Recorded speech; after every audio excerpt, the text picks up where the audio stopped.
Je suis Sophie Doriana et je travaille pour Technologia. Et je donne plusieurs formations, dont la créativité, qui est un sujet qui me passionne depuis des années, parce que dans ma vie, j'ai beaucoup pratiqué la créativité. Ça veut dire me lancer dans le vide sans savoir du tout ce que ça allait donner. Alors, je vais vous parler de tout ça. Quelques points au début. En cas de problème technique, vous pouvez contacter Samuel Simpson, technicien VIA, dans le clavardage privé. Notre présentation va durer environ 35 minutes avec une période de questions de 15 minutes. Et j'apprécierais beaucoup que vous posiez vos questions à la fin du clavardage. Et finalement, vous allez recevoir un lien en fin de journée pour votre chaîne YouTube avec une page SlideShare pour revoir la vidéo du webinaire ou télécharger la présentation PDF. Alors, donc, nous allons parler de créativité.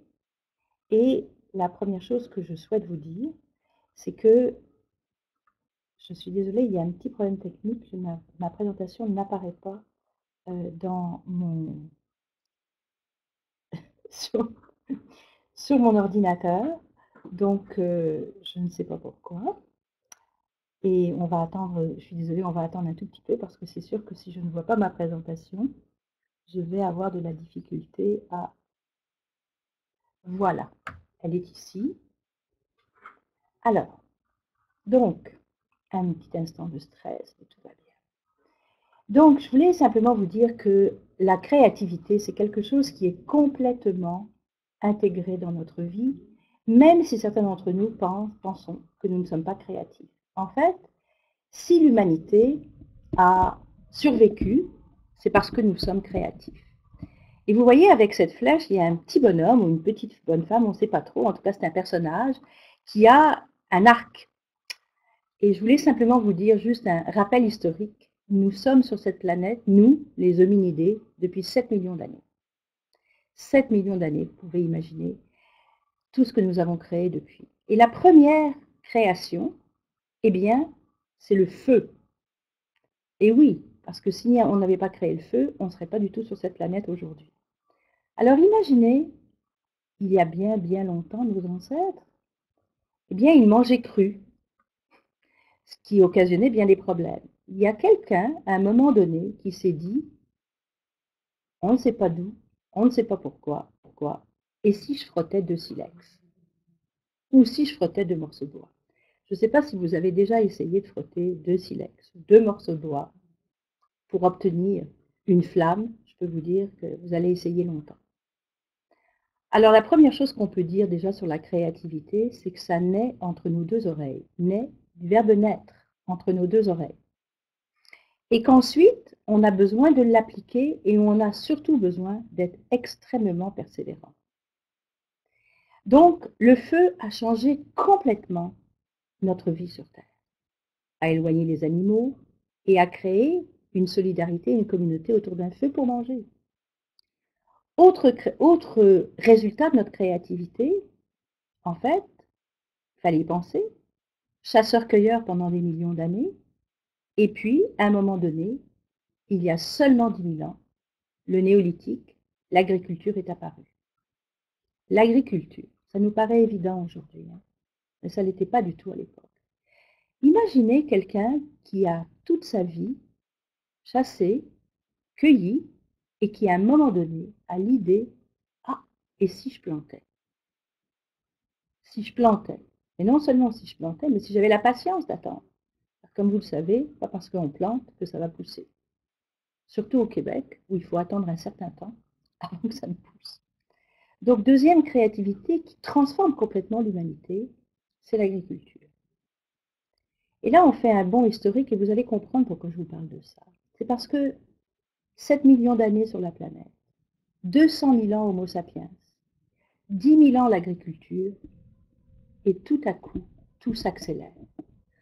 Tout s'accélère parce que, autour de 1850, première révolution industrielle, qui commence avec le charbon.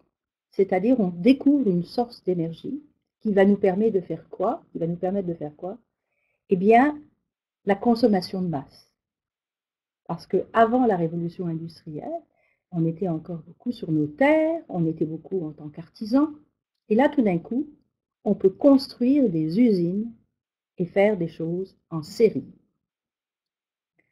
Ça, c'est tout à fait et extrêmement important dans notre histoire de l'humain, parce que nous sommes encore aujourd'hui, en fait, dans cette continuité de révolution industrielle. On voit qu'elle s'est transformée à la fin du XXe par la révolution technologique, qui était un autre pas en avant.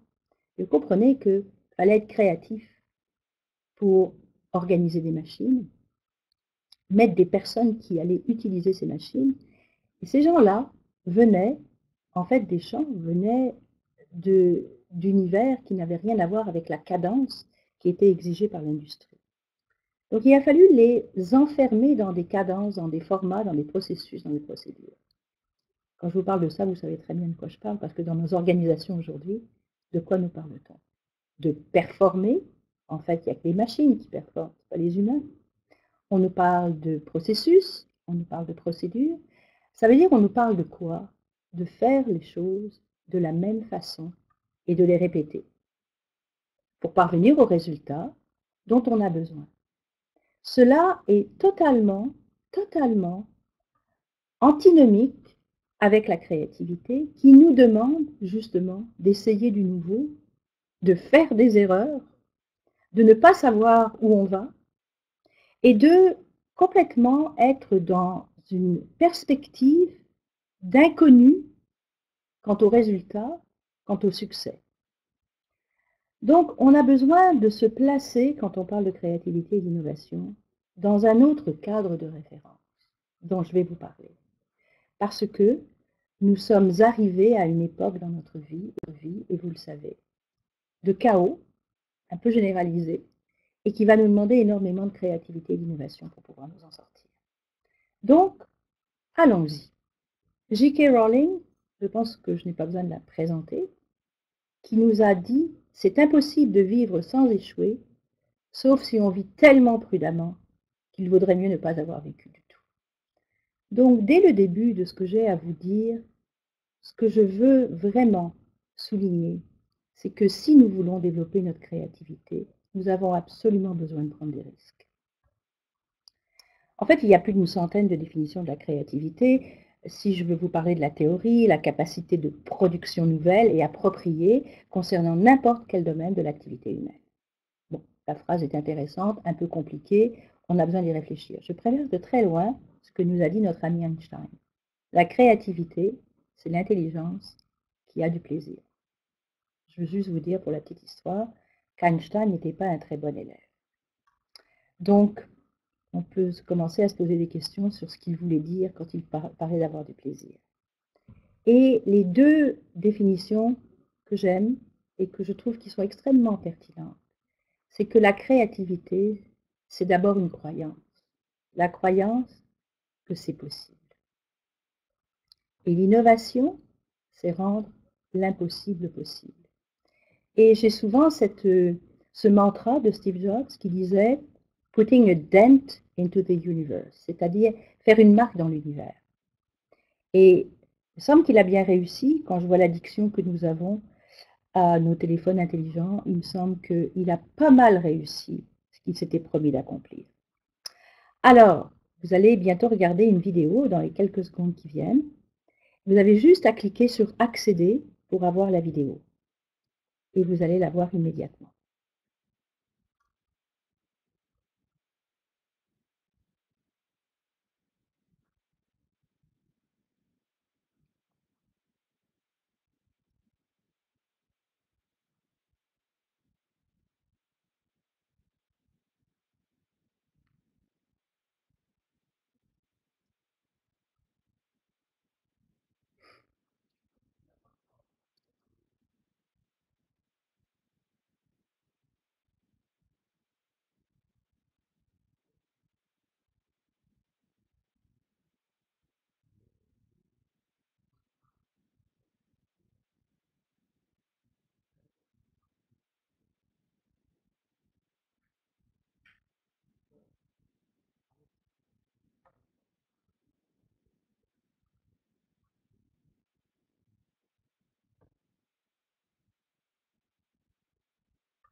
Alors cette vidéo, elle nous montre quoi? Elle nous montre ce que Édouard de Bonneau, qui a été quelqu'un qui marque beaucoup la réflexion sur la créativité, vous avez peut-être entendu parler des chapeaux. Édouard de Bonneau nous parle de la pensée latérale, c'est-à-dire penser en dehors de la boîte. On voit bien que ce jeune homme étudiant, il a une rapidité d'esprit qui lui permet effectivement de penser en dehors de la boîte. Si on pouvait toujours avoir ce genre de réaction, ça nous permettrait d'être extrêmement créatifs dans notre vie. Alors, la base de la créativité, effectivement, il y a un besoin. Et là, je vais vous parler de Dyson, certains le connaissent, l'inventeur d'un aspirateur, et je vais vous donner la caractéristique de l'aspirateur après. Monsieur Dyson, en fait, a utilisé des aspirateurs, et il y avait quelque chose qu'il n'aimait pas du tout dans les aspirateurs, c'est qu'il y avait des sacs. Et lui, ce qu'il souhaitait, c'était créer un aspirateur sans sac. Monsieur Dyson est un ingénieur. Et il s'est demandé comment je vais faire pour créer un aspirateur sans sac. Et un jour, il a marché, il marchait dans la campagne en fait, et il est passé devant une scierie. Et là, il a vu un accélérateur extrêmement puissant dans cette scierie. Et il s'est dit, et si j'adaptais ce système à l'aspirateur? Alors l'idée était là, la volonté d'innovation était là, et comme vous pouvez le constater, il a fallu 5 ans et 5127 prototypes plus tard pour que, en fait, l'aspirateur puisse fonctionner. Je vous ai parlé au début de ténacité et de persévérance, et voilà, autre exemple. En fait, la créativité, c'est un besoin, et ça peut aussi être une nécessité interne ou externe. Okay? Et nous allons le voir de façon plus précise dans ce qui s'en vient. On dit qu'en fait, ce qui nous empêche d'être créatifs, je vous l'ai dit au départ, sont des croyances. Et Thomas Edison, qui a été quand même le personnage qui a développé le plus de brevets dans sa vie, quand il parlait de l'ampoule électrique, il disait « Je n'ai pas échoué, j'ai simplement trouvé 10 000 façons qui ne fonctionnent pas. » Alors vous imaginez, avant de pouvoir véritablement voir le fruit de notre créativité, la patience, recommencer constamment avant d'être sûr que ça peut fonctionner. Les mythes sur la créativité, nous en avons tous. Parfois, on se dit, moi, je ne suis pas créatif, je ne sais pas écrire, je ne sais pas peindre, je ne sais pas jouer de la musique. En fait, non, vous n'êtes pas artiste. Ça ne veut pas dire que vous n'êtes pas créatif. Ou alors, vous vous dites, je n'ai pas le temps. Quand on voit le temps que nous passons sur nos téléphones intelligents, sur nos tablettes, sur notre ordinateur, on se dit que peut-être on pourrait dégager du temps si c'était une priorité. Pas d'argent? Autre mythe. En réalité, la créativité adore la contrainte. On ne se développe pas en matière de créativité quand les choses sont faciles. Tous les gens qui sont des créatifs, qui sont des innovateurs, l'ont fait à l'intérieur de contraintes, de ressources, de temps, d'argent. Alors pour être créatif, il faut être capable de vivre avec l'inconnu. C'est vraiment pas ce qui va se passer. Le non résolu, le non congruent et le contradictoire.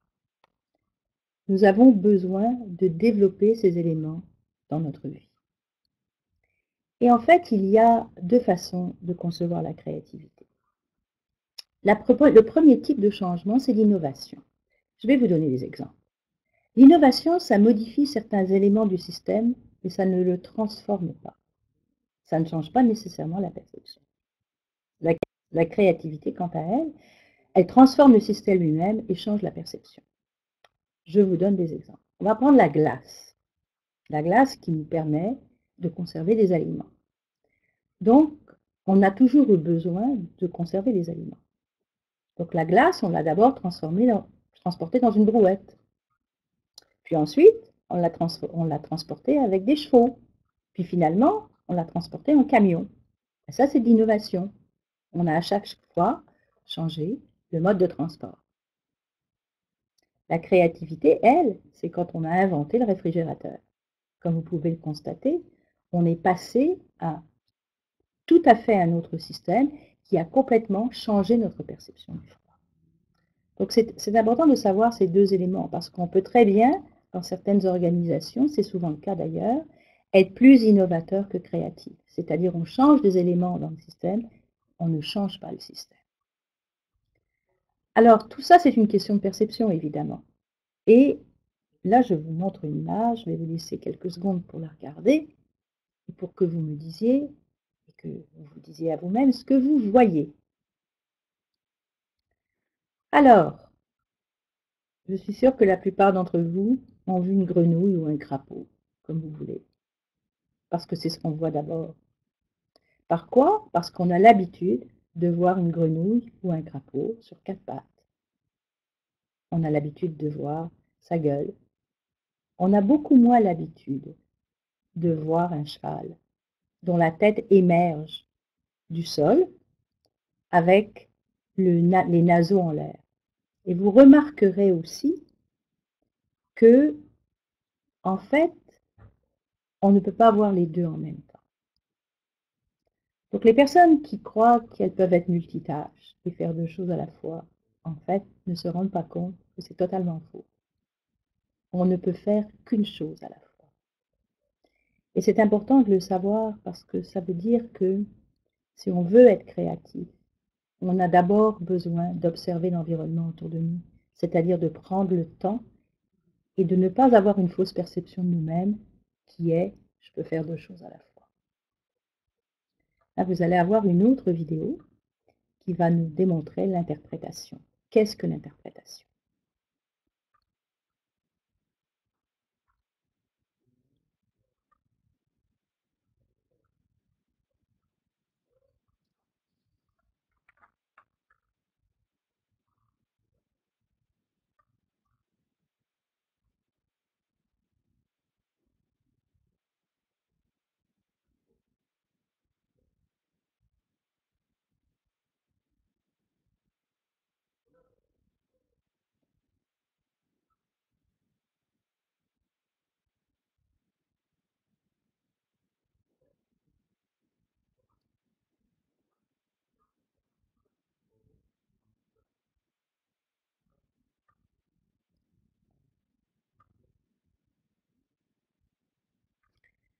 Alors, vous pouvez remarquer que très clairement dans cette vidéo charmante et humoristique, qu'en fait, c'est une interprétation de la réalité.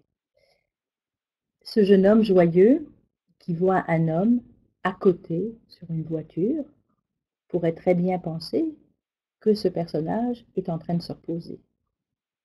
En fait, la situation, c'est très simple. C'est un fait de base qui est un homme est devant une voiture. Lui, il pense, et je vais vous démontrer ça à travers un modèle, le modèle suivant. En bas de l'échelle, c'est comme ça que notre cerveau fonctionne. Et on a besoin de le comprendre parce que ça va nous indiquer beaucoup comment la perception influence notre vie. En bas de l'échelle, c'est l'observation. L'observation, c'est je vois un homme devant une voiture.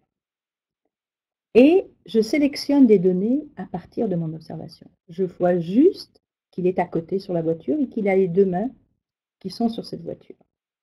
Ma perception et mon interprétation, c'est pas qu'il se repose dans le cas de la vidéo, c'est que probablement il a besoin d'un coup de main parce que la voiture est trop lourde pour lui. Qu'est-ce qu'on fait? Présomption, évidemment, en haut.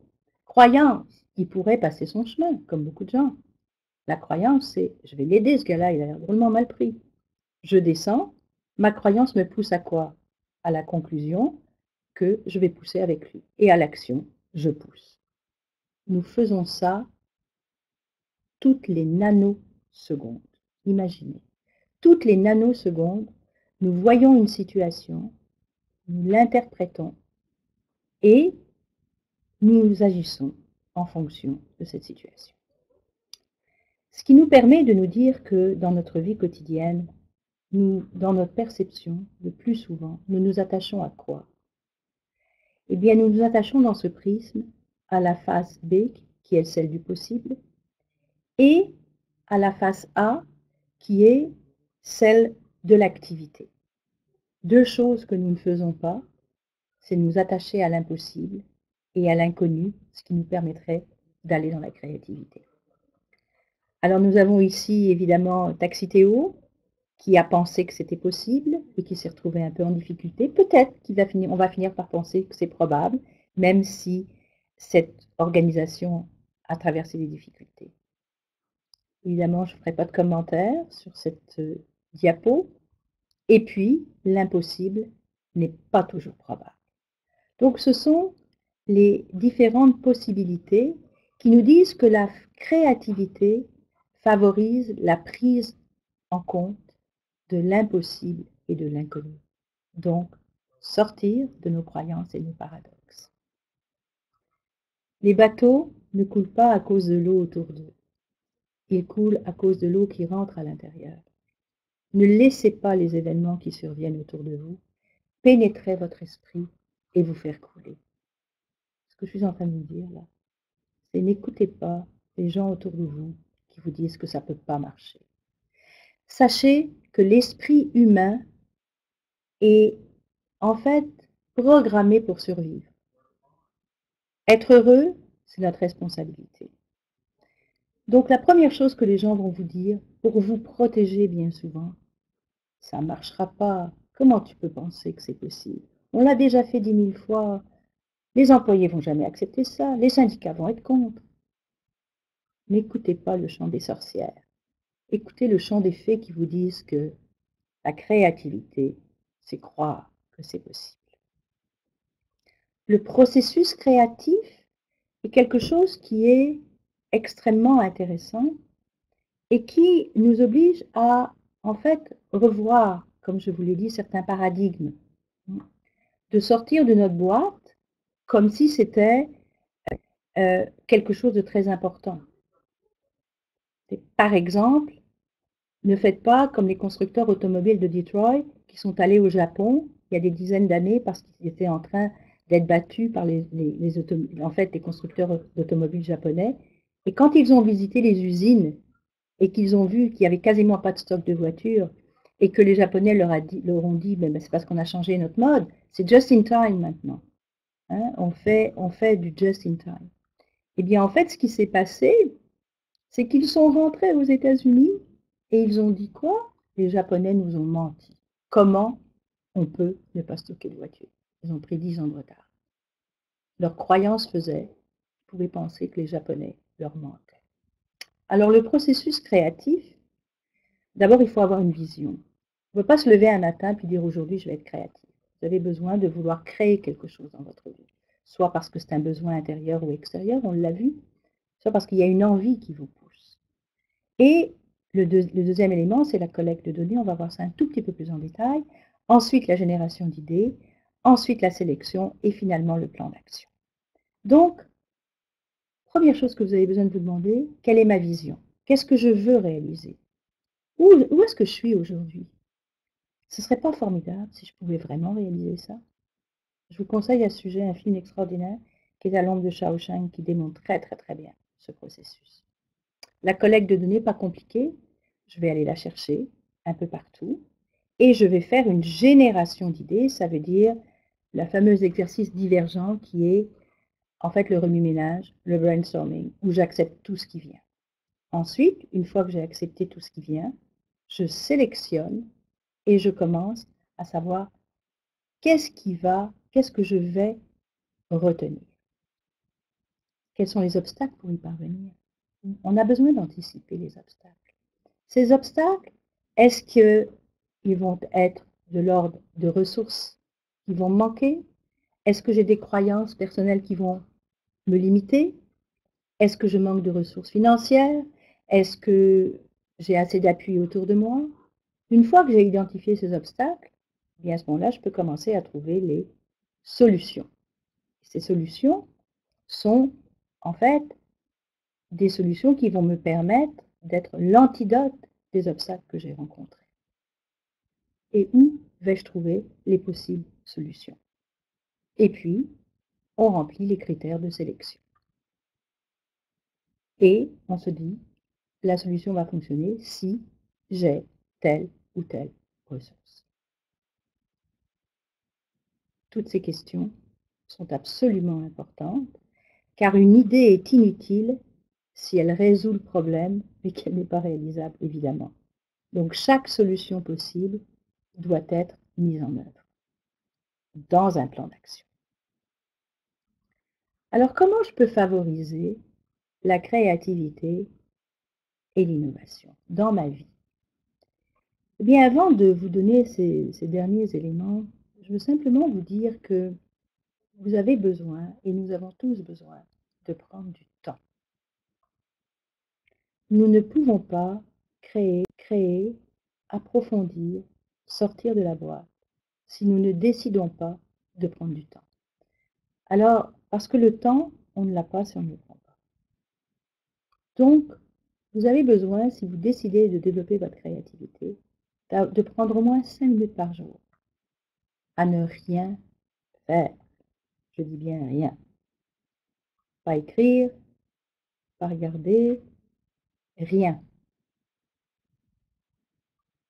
Et là, je vais vous dire qu'en plus, vous avez besoin de, tous les soirs, vous demander, faire le bilan de votre journée. Qu'est-ce qui est important? Qu'est-ce qui a été important pour moi? Alors, vous avez besoin de considérer des problèmes comme des occasions, comme des opportunités. Cessons de voir notre vie comme un problème et commençons à regarder notre vie comme une opportunité d'évoluer. Prenons des risques. Au début, c'est des petits risques. C'est probablement, peut-être même de changer de place autour de la table de la salle à manger. Peut-être de prendre votre petit déjeuner après votre douche. C'est des petits risques qui font qu'on change nos habitudes. Ayez le courage d'agir différemment des autres. Ça, c'est peut-être le plus difficile. Affirmez-vous et ne vous laissez pas influencer par le négatif. Repensez votre façon de voir les autres. Remettez en question les règles et les hypothèses toutes faites et soyez tenaces. Les entreprises innovantes, qu'est-ce qu'elles font? Elles anticipent les nouveaux besoins, c'est-à-dire qu'elles sont curieuses. Elles vont voir ailleurs ce qui se passe. Elles anticipent aussi les nouvelles demandes, les réglementations et les législations. Et elles se posent 3 questions essentielles.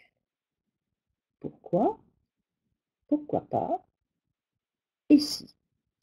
En fait, vous avez bien compris que ce n'est pas juste les entreprises qui devraient se poser ces questions-là.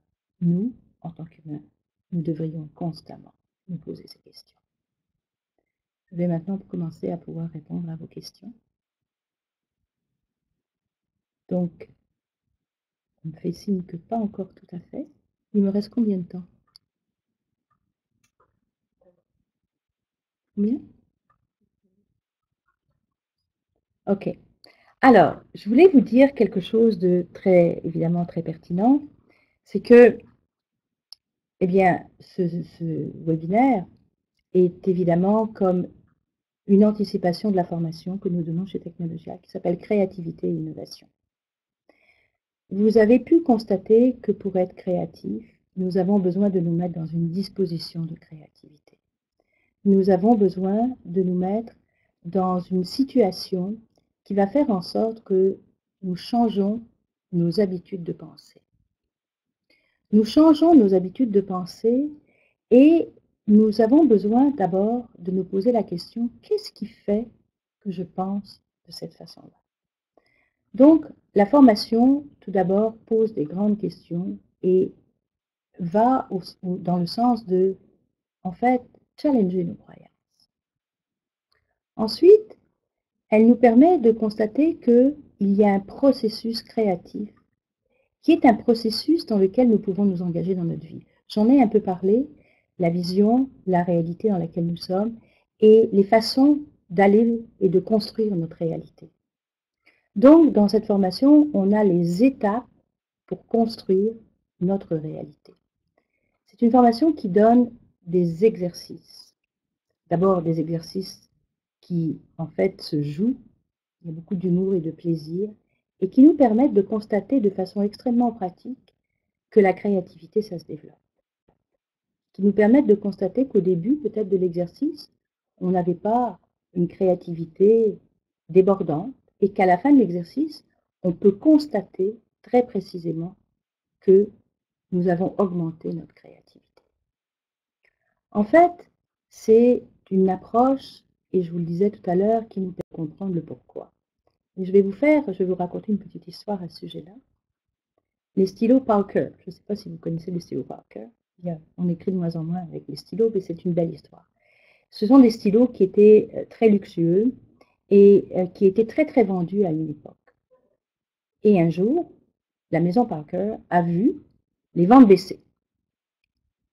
Ils se sont dit, on va engager quelqu'un en marketing, évidemment. Ils engagent une jeune femme. La jeune femme arrive devant le bureau du conseil d'administration et elle dit, messieurs, car c'était des messieurs, dans quel business sommes-nous? Ah, stupeur autour de la table, on n'a pas dû engager la bonne personne. Et il la regarde avec une forme d'arrogance. Enfin, mademoiselle, nous sommes dans la business du stylo. La jeune femme dit, messieurs, je n'en suis pas si sûre. Laissez-moi aller vérifier. Elle commence à faire une enquête et elle demande aux gens à quel moment achetez-vous un stylo Parker. Et là, on lui dit, ben, quand en fait ma fille gradue, quand quelqu'un part à la retraite, quand je veux faire un beau cadeau, quand quelqu'un a décidé de se mettre à l'écriture. Elle revient devant le conseil d'administration et elle dit, messieurs, j'ai une nouvelle pour vous. Nous ne sommes pas dans la business du stylo, nous sommes dans la business du cadeau. Alors vous pouvez imaginer que avec une simple question, elle a permis de faire un virage considérable à cette organisation. Évidemment, en fait, les ventes ont remonté, puisque la business avait changé. Et on peut se dire ça pour beaucoup d'organisations qui étaient des organisations absolument connues mondialement, multinationales. Kodak. Vous savez pourquoi on n'a plus de Kodak? C'est parce que Kodak n'a pas cru au numérique.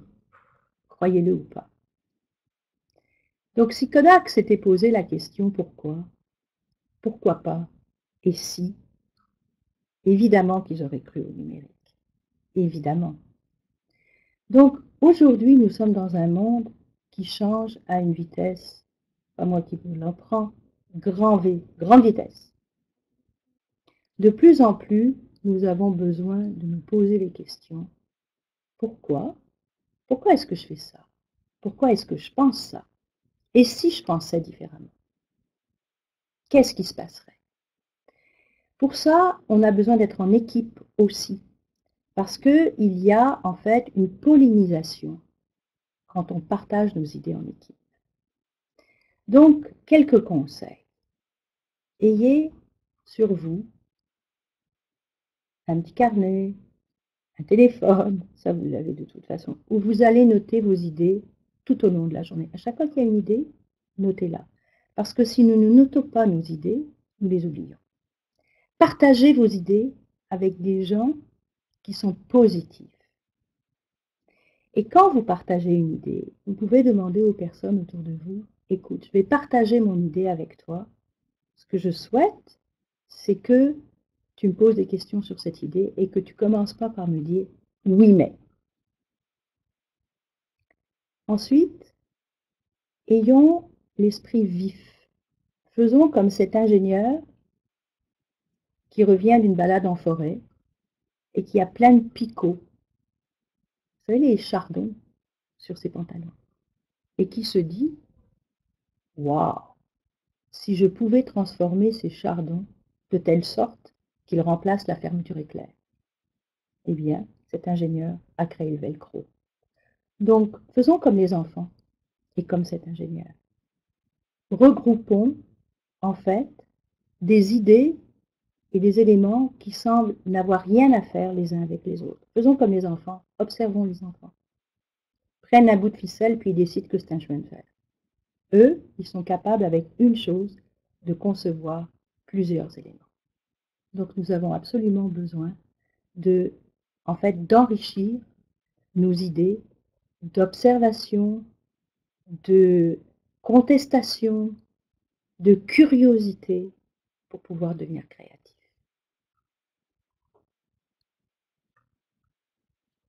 Maintenant, j'aimerais savoir quelles sont vos questions.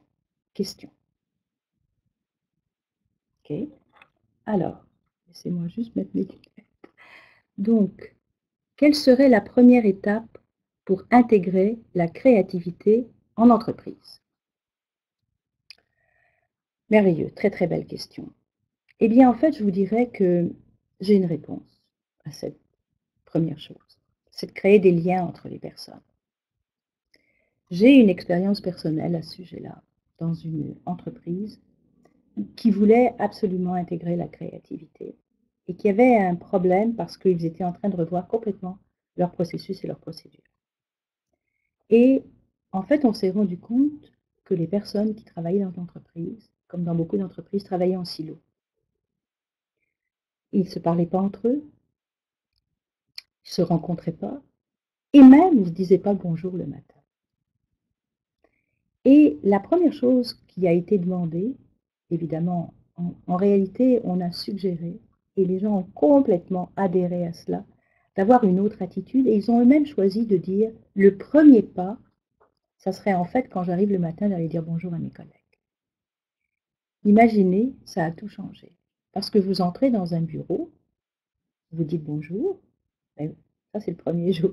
Le deuxième jour, vous commencez à dire sur quoi tu travailles. Le troisième jour, le quatrième jour, le cinquième jour, vous commencez à créer des liens de collaboration. La créativité en entreprise commence à partir du moment où nous abattons les murs et les silos entre les personnes qui travaillent dans cette entreprise. Des réunions d'équipe, des lunchs, des petits déjeuners, des remue-ménages. C'est la première étape, en fait, pour introduire la créativité en entreprise et permettre aux gens d'échanger des idées dans un climat de confiance. On ne peut pas créer si on ne crée pas un climat de confiance. Ça, ce sont les premières étapes. Alors, je vois aussi comment développer la créativité dans une équipe alors que la culture de l'entreprise va à l'encontre de permettre le risque. Par exemple, le milieu de la santé ne peut pas se permettre l'erreur, ce qui crée une culture très conservatrice et peu ouverte à la créativité. Merci Vincent d'avoir posé cette question. Parce qu'effectivement, c'est le défi que je rencontre quand je vais dans des organisations qui veulent développer la créativité. C'est la raison pour laquelle je vous ai parlé de la révolution industrielle qui a créé des processus et procédures pour que l'entreprise de l'époque performe. Je pense que, en fait, il faut y aller par étapes. Il faut se demander dans une équipe, je vous le disais tout à l'heure, de se rencontrer en équipe et de se poser des questions. Et en fait, c'est de créer des scénarios. Vous savez, c'est une technique que Shell a eu beaucoup. Je ne sais pas s'ils l'utilisent encore, mais ils l'ont eu beaucoup à une époque. Shell a eu, à un moment donné, une façon de créer des scénarios possibles. Et quand vous dites, par exemple, que le milieu de la santé ne peut pas se permettre l'erreur, en fait, vous ne pouvez pas vous permettre l'erreur avec les patients, évidemment, ça serait très inquiétant. Et vous pouvez vous permettre l'erreur en disant dans l'équipe, si on faisait ça, qu'est-ce qui pourrait se passer? Ça serait quoi les hypothèses éventuelles? Donc, c'est un peu comme avoir des jeux, vous savez, JEX, où on lance une idée et on commence en équipe à se poser des questions. Et si on faisait ceci, qu'est-ce qui se passerait? Donc, c'est une façon d'intégrer la créativité dans l'entreprise. Je ne vois pas d'autres questions. Il n'y en a pas. Alors, donc, très juste, merci pour cette piste. La créativité de groupe est plus facile que la créativité personnelle où il y a des questions de patente et d'argent. Oui, Emmanuel, tout à fait. Oui, tout à fait. La créativité de groupe est plus facile que la créativité personnelle. En fait, la créativité de groupe va permettre de développer la créativité personnelle. Et comme je vous le disais, c'est extrêmement important d'avoir une créativité qui, en fait, se fait dans un contexte de confiance. Car, comme je vous le disais, la créativité aime la contrainte et a besoin de la confiance. C'est un paradoxe, hein? Parce que quand je suis dans un groupe à qui je peux faire confiance, quand on me permet de faire des erreurs, quand on me permet de faire des expériences, quand j'ai le sentiment que je vais parler et que ce que je vais dire, peu importe ce que je vais dire, va être en fait quelque chose d'accueilli, de recueilli même, eh bien ça va permettre à mon cerveau de se mettre en mode intérêt, créativité. Ça va permettre à tout mon cerveau du côté droit d'avoir des idées qui foisonnent. Donc, en fait, je vais même vous dire, je vous suggérerais pour développer votre créativité, de faire ça avec votre famille, avec vos amis, de poser des questions les plus farfelues possibles et de voir un peu ce qui va se passer. Et si? Et si on faisait ça? Et si on s'y prenait autrement? De développer à l'intérieur de nos réseaux personnels, en fait, une façon d'être qui fait que notre cerveau prend l'habitude de sortir de sa boîte. Avez-vous des sites ou des lectures à recommander? Alors, Hélène, en fait, il y a un personnage que j'adore. Bien sûr, je pourrais vous donner beaucoup de lectures à recommander, à vous recommander beaucoup de lectures, mais il y a surtout une personne que j'aime beaucoup et qui serait la première personne que vous avez besoin d'aller voir. Il s'appelle Ken Robinson. Ken Robinson, c'est un éducateur. En fait, il est d'origine anglaise, britannique. Il vit maintenant aux États-Unis. Il a fait 2 TED Talks qui sont traduits en français. Et ces 2 TED Talks, il les a fait sur l'éducation. Et il nous explique comment, en fait, notre créativité, la créativité fait partie de notre vie, et comment, dès l'enfance et dès l'éducation, elle est d'une certaine façon mise en berne. Et je pense que c'est ce qu'il nous dit sur les enfants, nous offre une fenêtre de compréhension sur la façon dont nous-mêmes nous nous brimons. Donc je vous dirais, d'abord et avant tout, allez consulter Ken Robinson sur la créativité, qui va vous ouvrir un champ absolument extraordinaire. Exactement, Sir Kenneth Robinson. Donc, écoutez, je pense qu'on a fini. Je vous remercie beaucoup d'avoir été présent aujourd'hui et j'espère avoir le plaisir de vous rencontrer en personne un jour pour explorer ensemble le domaine de la créativité.